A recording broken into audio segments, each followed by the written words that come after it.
नमस्कार, मैं हूं अनीता शर्मा और लेकर आई हूं बातें सेहत वेहत की।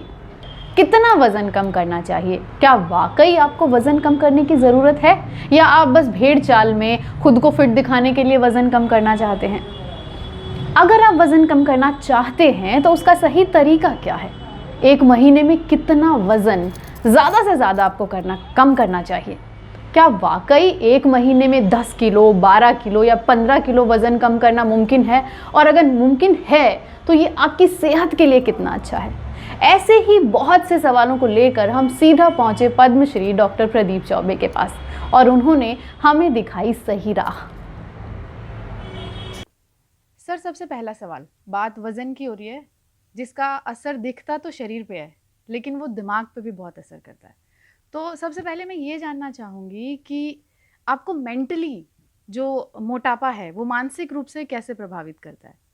देखिए मोटापा का मतलब है कि वज़न ज़्यादा है और वज़न ज़्यादा का मतलब है कि आप अपने आप को कैसा देखते हैं मिरर में। सो इसको हम लोग सेल्फ एस्टीम कहते हैं कि आपकी सेल्फ एस्टीम कैसी है।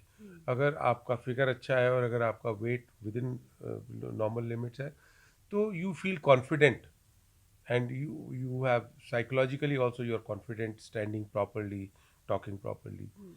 एंड अगर आपकी बॉडी का शेप ठीक नहीं है, वज़न ज़्यादा है, obviously your posture will change. जिस तरह से आप बात करते हैं वो चेंज होता है, जो कपड़े आप पहनते हैं, तो इसको हम सेल्फ एस्टीम कहते हैं।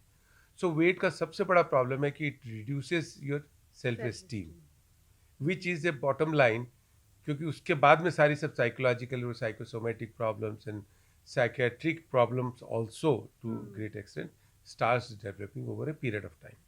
Okay. तो आई थिंक ऐसे ही लोगों को टारगेट करते होंगे वो स्लोगन्स जो कहते हैं कि तेजी से वजन घटाइए या एक हफ्ते में 12 किलो लूज कीजिए या 20 किलो लूज कीजिए।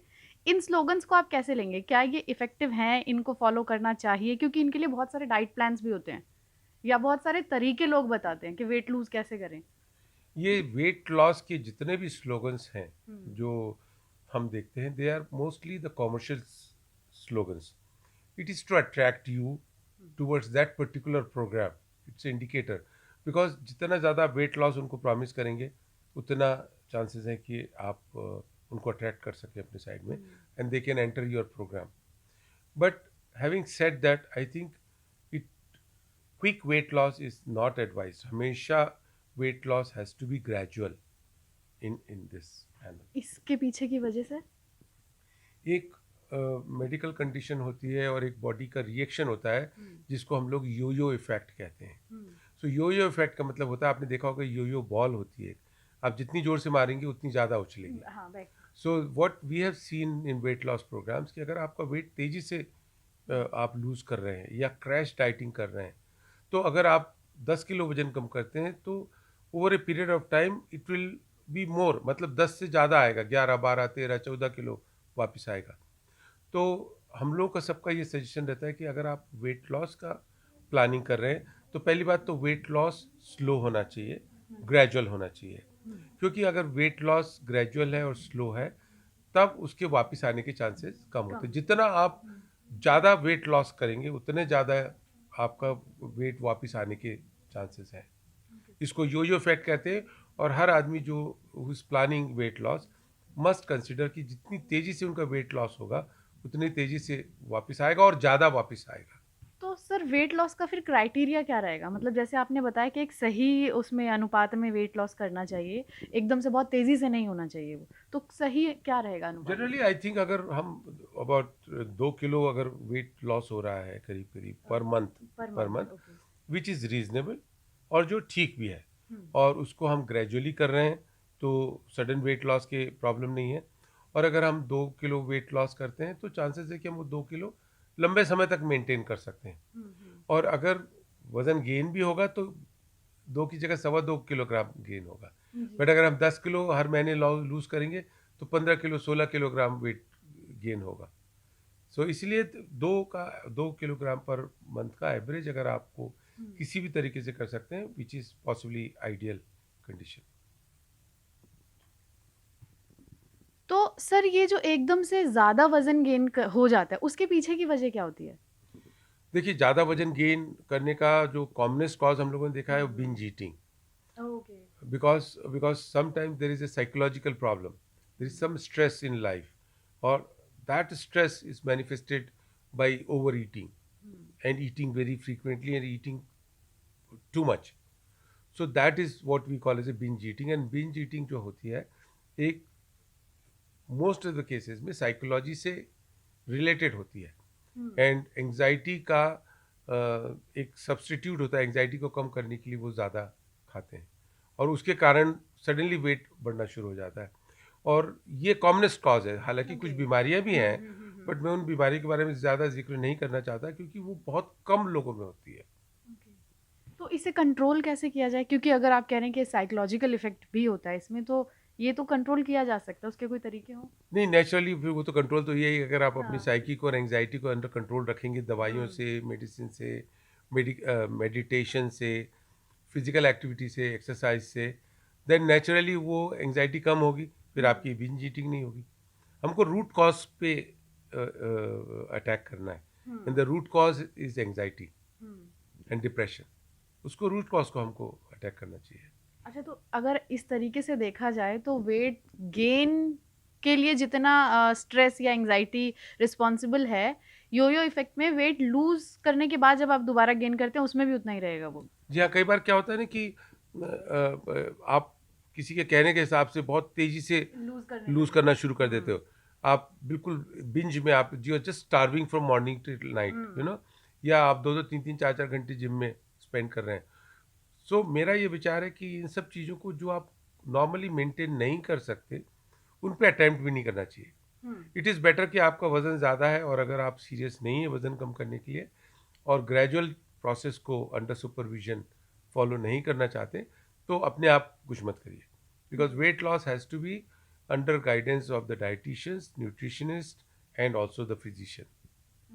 तो गूगल पर जाकर डाइट सर्च करना लोगों को बंद कर देना चाहिए, बिल्कुल। क्योंकि वो काफ़ी तरीके से इफेक्ट कर रहा है लोगों को। क्योंकि गूगल से जो आप देखते हैं ना वो एक जनरलाइज्ड होता है, वो हाँ। आपके बॉडी स्पेसिफिक के लिए नहीं होता, वो आपके बॉडी वेट के लिए नहीं होता, आपकी साइकी क्या है, आपकी अदर मेडिकल कंडीशंस क्या है, थायराइड का प्रॉब्लम है, डायबिटीज़ है, हाइपरटेंशन है, पॉलीसिस्टिक ओवरी है।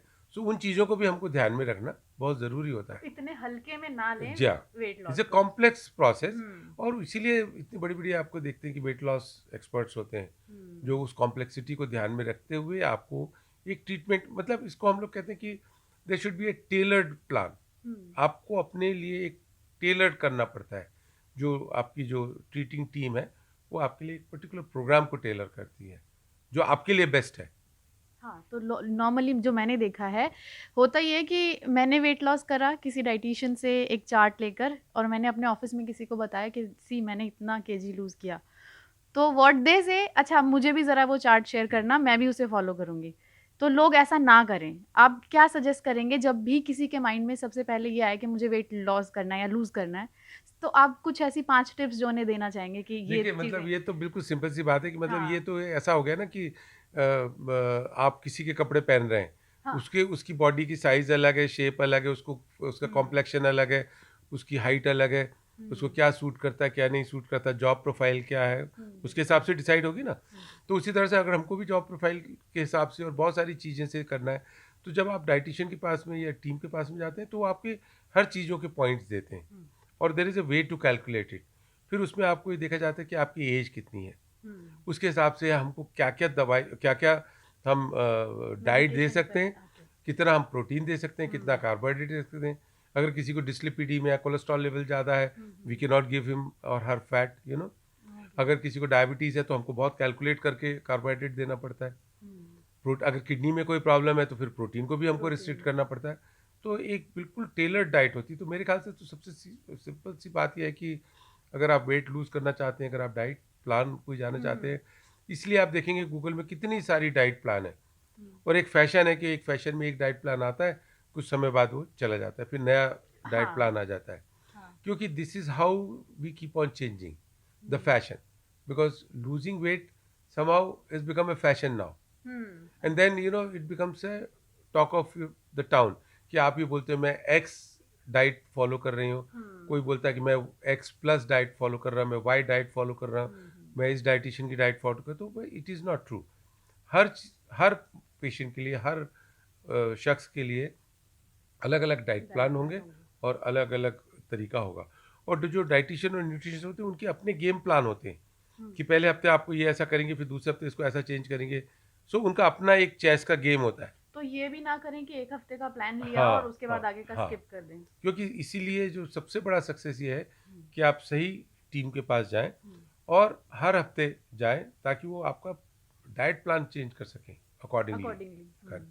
तो वो कोई किसी चीज़ को स्टिमुलेट करना चाहते हैं, किसी को सप्रेस करना चाहते हैं, नेक्स्ट वीक किसी को स्टिमुलेट करना चाहते हैं, बाकी चीज़ों को सप्रेस करना चाहते हैं।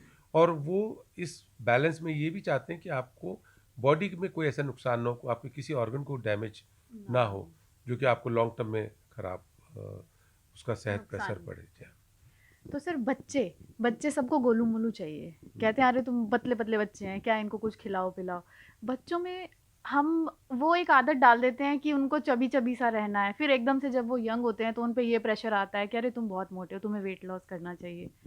तो वहाँ आप क्या सजेस्ट करेंगे पेरेंट्स को कि वो अपने बच्चों के वेट पे कैसे नज़र रखें कि वो ओवरवेट भी ना हो? हाँ, और देखिए बच्चों का जो सबसे बड़ा जो प्रॉब्लम हमारा, अगर आप थोड़ा सा हिस्ट्री में जाएं तो आप रियलाइज़ करोगे कि हमारे सब we were all starving at one time, may be 60 70 80 years back. ज़्यादातर बच्चे स्टार्व होते थे, दुबले पतले होते थे। हमको नॉर्मल लुकिंग बच्चा चाहिए जो चबी ना हो। देखिए जो मिल्क उसके टाइम में लैक्टेटिंग के पीरियड में एक जो फैट होता है वो अलग होता है, बट आफ्टर लैक्टेशन स्टॉप्स, जब खाना ऊपर से शुरू करते हैं तो वो फैट मेल्ट होता है, that fat helps to melt. तो that is very important observation. अगर फैट नहीं मेल्ट हुआ इसका मतलब ये है कि आप बच्चे को ओवर फीड कर रहे हैं। और दूसरा जो मेरा ऑब्जर्वेशन है कि पेरेंट्स और specially mother and grandmothers, उनको एक ही, the only way they can express their love and affection is by feeding. और प्रैक्टिकल सिचुएशन ये भी है कि आजकल पेरेंट्स, अगर हम अलग रहते हैं तो या तो कोई गवर्नेंस है या कोई आया जिसको देख रही है, नेचुरली उसके पास भी अगर कुछ भी चीज़ होगी वो खिला देगी उसको, ताकि वो बच्चा चुप हो जाए। तीसरी बात ये कि हमारा गिल्ट फैक्टर होता है। जब आप हस्बैंड वाइफ दोनों काम कर रहे हैं, शाम की जब वो घर पे आते हैं तो देयर इज सम, बच्चे ने खाया है ठीक से हाँ, नहीं खाया है। कॉन्शियसनेस रहती है, गिल्ट फील करते हैं कि हमने बच्चे को सारे दिन नहीं किया। तो नेचुरली बच्चे को क्या करते हैं कि भैया चलो आपको मैं किसी रेस्टोरेंट में खिला लेते हैं। आप अपने गिल्ट को छुपाना चाहते हैं, तो शायद उसका एक्सप्रेशन भी एक ही है कि आप कहाँ ले जाएंगे, आपको उसको मूवी थिएटर में ले नहीं जा सकते, अब गार्डन में आप ले नहीं जा सकते क्योंकि गार्डन में आपके लिए कुछ एंटरटेनमेंट नहीं है। तो आप उसको बाहर लेके जाते हैं और हाई कैलोरी फूड देते हैं, जो आप खा रहे हैं वो वही खा रहा है। तो वो एक तरह से वो जंक फूड की एक आदत बहुत छोटे लेवल पे पड़ जाती है। और जितने भी जंक फूड होते हैं जिनके कुकिंग मीडियम के हिसाब में कैलोरीज बहुत होती है, अगर वही चीज़, अगर सेम डिश अगर आप घर पे बनाएंगे तो उसकी कैलोरी कम होगी, क्योंकि आप हाई क्वालिटी का कुकिंग मीडियम्स वगैरह यूज़ करते हैं। पर अगर आप बाहर लेंगे तो नेचुरली वो इतने हाई क्वालिटी का नहीं कर सकते। तो सेम साइज़ अगर आप बर्गर की बात करते हैं तो घर का जो बर्गर बना हुआ है उसकी कैलोरी की वैल्यू बहुत कम होगी as compared to the same burger which you buy from outside. तो सर ये तो थी बातें बच्चों की, अब थोड़ा सा बुजुर्गों की तरफ भी चलते हैं। मेरी फैमिली में भी एक बुजुर्ग हैं, उनको डॉक्टर ने बोला है कि आप ओवरवेट हैं, आपको थोड़ा सा वेट कम करने की ज़रूरत है। उनका कहना ये है कि मैं सिर्फ एक रोटी खाती हूँ, सुबह भी शाम को भी, हल्का फुल्का वॉक भी कर लेती हूँ। अब जॉइंट्स में पेन है, बोन्स उतनी स्ट्रांग नहीं है, तो जॉग करना या हैवी एक्सरसाइज करना उनके लिए थोड़ा टफ है। तो ऐसे लोग कैसे अपना वेट लूज़ करें? नहीं, देखिए ऐसा है कि कुछ हम हमेशा सोचते हैं कि एक्सरसाइज सिर्फ जॉगिंग और उसमें होती है, कुछ ऐसी एक्सरसाइज भी होती है जिसका कि असर नॉन वेट बेयरिंग एक्सरसाइजेस होती है। एक तो आप ट्रेडमिल में है तो it's weight bearing exercise, but there are not weight bearing exercise also. Flat exercises होती हैं which you lie flat on the ground and there are various types of exercises, yoga yogas, and also there is a physical exercise also. You can do weightlifting also lying down, you know, because your joints are causing pain, तो आप joints को avoid कर सकते हैं, hip joints को, knee joints को, ankle joints को avoid कर सकते हैं. उसके लिए आपको expert physiotherapist की ज़रूरत होती है. तो all physiotherapist they are aware कि अगर किसी की जोड़ में दर्द है या कोई जॉइंट में पेन है या कुछ है, फिर भी वो उनका वो वेट लॉस उससे कर सकते हैं. दूसरा, जैसे आपने कहा कि एक रोटी खाते हैं, क्योंकि हम अनफॉर्चुनेटली हर एक आदमी का एक मापदंड बना हुआ है और वो मापदंड रोटी से रिलेटेड है. कोई ये नहीं कहता कि रोटी की साइज़ क्या है और शेप क्या है और थिकनेस क्या है. वही रोटी आपको 50 कैलोरी दे सकती है और वही रोटी अगर जो आप देखिए जो एनिमल्स को, जैसे हाथी को रोटी देते हैं, वो 3 किलो 4 किलो की एक रोटी होती है. सो रोटी का हम काउंट सिर्फ करते हैं. हाँ. दूसरी बात, हम ये नहीं काउंट करते कि रोटी के साथ क्या क्या जा रहा है. बिल्कुल. रोटी के साथ में 10 चीज़ें जा रही हैं जिसमें कैलोरी हाई है. और स्पेशली जो मैंने ऑब्जर्व किया है कि जो सबसे ज़्यादा कैलोरी हम कई बार कंज्यूम करते हैं कि इसमें कोई कैलोरी नहीं है और हम सोचते हैं, वो है पापड़, वो है आपके ऑयल वाले अचार, जिनमें बहुत कैलोरीज होती है, सोडियम बहुत ज़्यादा होता है और हम उसको काउंट नहीं करते. कई लोग बहुत सारी ऐसी चीज़ें हैं जो मीठी चीज़ों के साथ में वो चपाती खाते हैं, उसमें घी भी डाल लेते हैं. कोई लोग चपाती गुड़ के साथ में खाता है, कोई चीनी के साथ में खाता है, कोई बाकी. तो हम सिर्फ चपाती को काउंट करते हैं कि हाँ इतना खाया, विच इज़ नॉट करेक्ट, है ना. हमको इन टोटल वो डाइट की कैलोरी देखना है कि ये डाइट कितनी कैलोरी की डाइट है. अगेन वो डाइटिशियन ही आपको बता सकता है कि वो उसमें एक चपाती है और एक कटोरी दाल है तो इसकी इतनी कैलोरीज हुई, इसमें आप और नहीं कोई चीज़ ऐड कर सकते. अच्छा, उसके बाद में खाना खाने खत्म करने के बाद में उसके बाद की एक्टिविटी कोई नहीं बताता. हाँ. कि हम स्वीट डिश क्या खा रहे हैं. आप गुलाब जामुन खा रहे हैं, रसगुल्ला खा रहे हैं, पेड़े खा रहे हैं, आम खा रहे हैं, वो आप कैलकुलेट नहीं करते. और तीसरी बात, फिर इन बिटवीन जो 2 डाइट लंच और डिनर है, उसके बीच में आप क्या क्या चीज़ खा रहे हैं, इन बिटवीन जो भी ईटिंग्स हैं, निक नेक्स जो आप खा रहे हैं, उसके आप कैलोरी कभी नहीं कैलकुलेट करते. सो कई चीज़ों में मैंने देखा है प्रैक्टिकली, अगर आप देखेंगे कि एवरीबडी टॉक्स अबाउट मैं सिर्फ एक रोटी खाता हूँ. तो सर लास्ट क्वेश्चन है, क्या ऐसे तरीके हैं जो वजन कम करने की गारंटी देते हैं? देखिए, वजन कम करना की गारंटी कोई नहीं दे सकता, क्योंकि इट इज़ नेचर. आपकी बॉडी में क्या जीन्स हैं, आपकी बॉडी का मेटाबॉलिक रेट क्या है, आपकी body how it reacts to different types of food. So there is no guarantee. But yes, जैसे हम अपने बच्चे को स्कूल में भर्ती करते हैं, तो आप ये गारंटी नहीं कर सकते कि बच्चा पास होएगा. अच्छे से अच्छा टीचर होगा, अच्छे से अच्छा स्कूल होगा, उसमें भी बच्चे फेल होते हैं और उसमें भी बच्चे ब्राइट बन के बनते हैं. तो एक बहुत अलग अलग चीज़ों का कॉम्बिनेशन है. आपकी जेनेटिक कोडिंग किस टाइप की है, आप कैसे प्रोटीन और फैट और कार्बोहाइड्रेट को आपकी बॉडी कैसे हैंडल करती है, कितनी फिजिकल एक्टिविटी करते हो. और फिजिकल एक्टिविटी भी डिपेंड करता है क्योंकि BMR कितना, बॉडी मेटाबॉलिक रेट कितना है.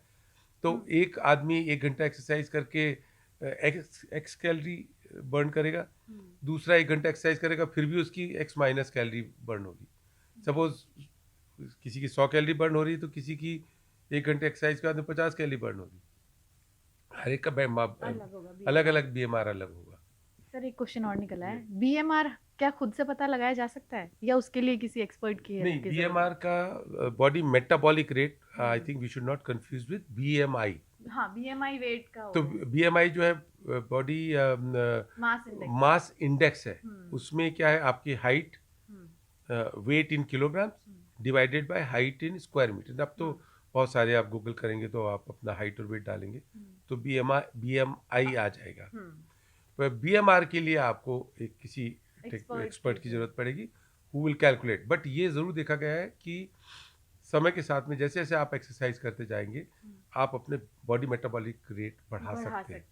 तो उतनी एक्सरसाइज में आप ज़्यादा कैलोरीज बर्न कर सकते हैं, but it happens over a period of time.